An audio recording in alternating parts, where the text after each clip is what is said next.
Right, so we're now going to have a look at the round 3 encounter at the British Championships, the 99th British Championships in North Shields between Keith Arkell and Gawain Jones. Like I mentioned before, I've been sort of loosely looking at the games that are going on. It's always nice to see how the guys are playing. And I'm good friends of both the players here, Keith and Gawain.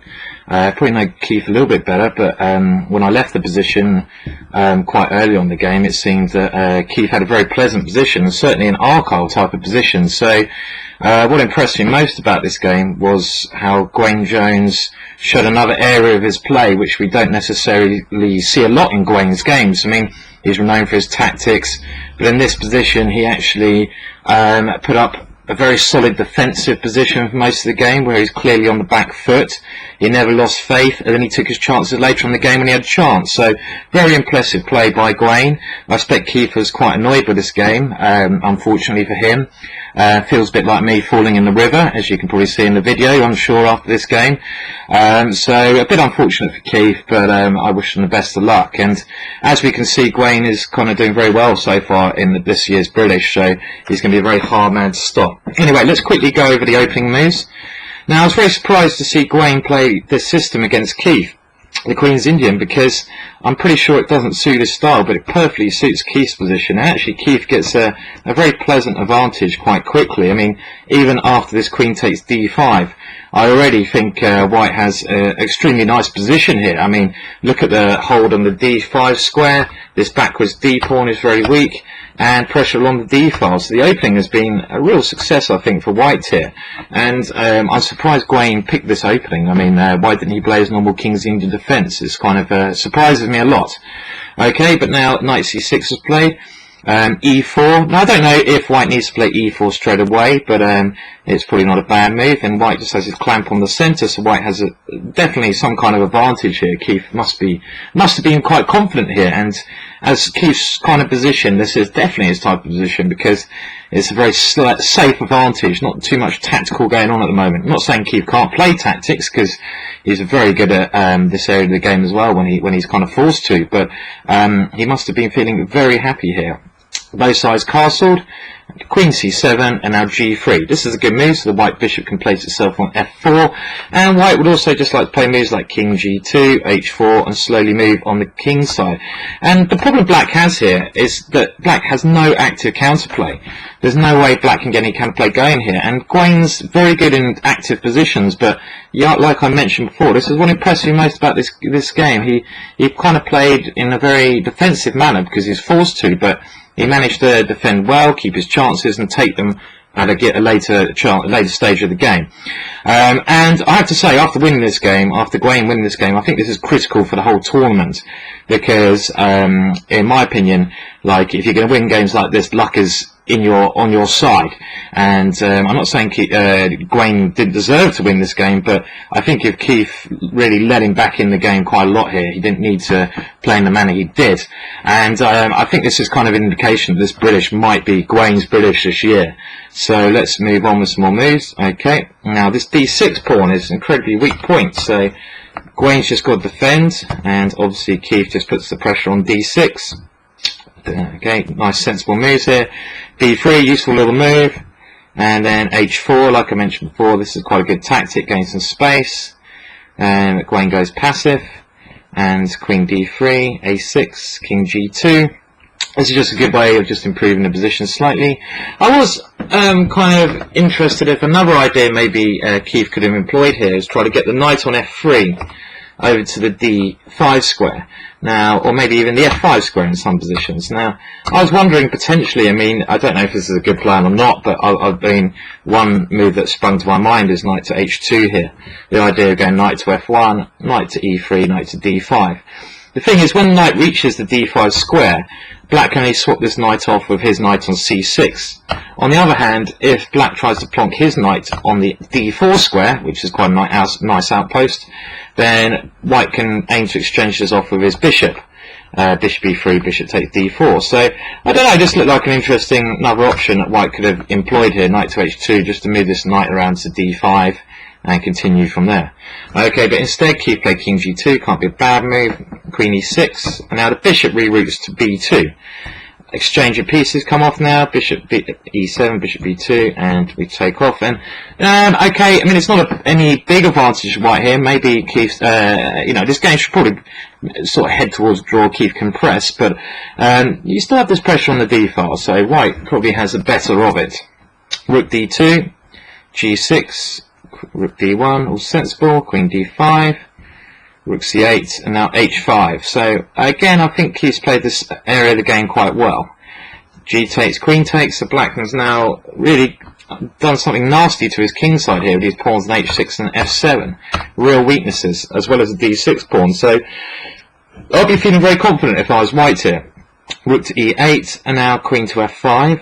Okay, I don't know if it's worth throwing in queen g4 check first. Quite possibly it was. But queen to f5. King g7, queen d5. Now, I don't know if around here, I mean, white decided to move the queen over and take the pawn on a6. I don't know if white should have maybe a safer option here, as we know how strong Keith is in the endgames. I mean, this is a very brave move from Keith, queen to d5, and it shows that in this position Keith wanted to win the game, because he could have played it safe here by just taking on f6, which is probably going to lead to some drawish positions after something like rook takes d6, rook takes e4, and now, well, we can play a number of moves, but something like rook to d3 or something like this looks quite sensible. And okay, this is fairly even now. I mean, Keith will never lose his position. I mean, black does have this weakness over here, but it's not a serious weakness, and I think this would just be a draw. So by playing queen to d5, Keith's been very brave and he's going for the win. So very, it's nice to see Keith playing for a win against the top seed. And okay, I mean, black is forced now to jettison some pawns over here, but in the meantime, this is where again Gawain starts to play very good around this point in the game. He brings his pieces around to the king side and he creates some very nice action against white's king, and this is where Gawain is most dangerous, when he's attacking on his opponent's king, when he starts to get activity. And we can just see how quickly white's position falls apart here. So queen takes a6 was played. And h5, a nice move. This pawn wants to go to h4 in some positions to probe against white's king side. White defends against the move h4, and now black takes on e4. Take on b6, queen f5. Now this has the simple idea of going queen to g4, followed up with a knight to f4 check. So white just continued taking, queen takes d6. White is 2 pawns up here, and this is getting to a critical moment of the game. Queen to g4 was played, and in this position, well, white just cracked here, I'm afraid. He played knight to g1, which is just the losing move, basically. Had he played rook to h4 here, I do think white still has the edge, the better of it. And this would have been very interesting to see what happened after something like rook to h4, which is a way to stop knight to f4 check, giving up the exchange, but also after knight takes, you have these 2 connected passed pawns on the queen side. Black has a weak pawn on c5. White's king side is now really quite safe here because the knight does a good job, while black's king is in quite a precarious position here. At some point this rook might come across, and knight to f5 check. So I'd be very confident in white's position here. White at least has a small advantage here if Keith had taken his chance here. But Gawain, on the other hand, has played very tricky moves. He's kept defending solidly, hasn't given up hope. He's managed to drum up some play. So he's played very well. And this is maybe, where Keith just lacked his sense of danger here, unfortunately for him. I don't know if he missed something a bit later on, but after knight to g1, well, rook to e6, and all of a sudden, white's in serious problem here. I mean, let's have a look what happened. Queen here, knight to g4, knight to f4 check. And, well, you have to give up your queen now, so this is really quite an oversight, because if you go king f1 and rook to e1 is mate, whilst if you play king to h2, well then actually just h4 is going to lead to checkmate here, with pawn takes pawn check coming in and rook to h6. And look how Gawain's generated all this play. It's very impressive counter-attacking from Gar. And well, the game finished knight to f4, and now queen takes, rook takes. We don't need to look at a lot more here, okay, because rook to h4 was played, and well, black had a dominating position and he went on to win. Like I said, Gar's endgame technique is good enough to win this position. Well, he's very good in all positions, and white resigned here. So the critical moment here was really after this queen to g4. Keith just played a little bit too passively here, and sometimes, as good a player Keith is, he sometimes refrains from playing the most active move. I don't mean to be rude to him, because we can see he's played this game very well up to this point. He's just nurtured a nice advantage, he's kept things nice and solid. He's gone for the win with this moment here where he went queen to d5. He didn't have to play this, but he went for the win, so this is a brave decision. But had he have played rook to h4 here, maybe the British would have gone a different way. But now it's going to be interesting to see if anyone can catch Gawain. I somehow doubt it, because I think after games like this it shows that Gawain has, well, he's created his own luck, but he's in the driving seat, and he could now be a point clear if he wins today's game. We'll come on to that as another post. So please leave any comments. I'll try to do the odd video here and then.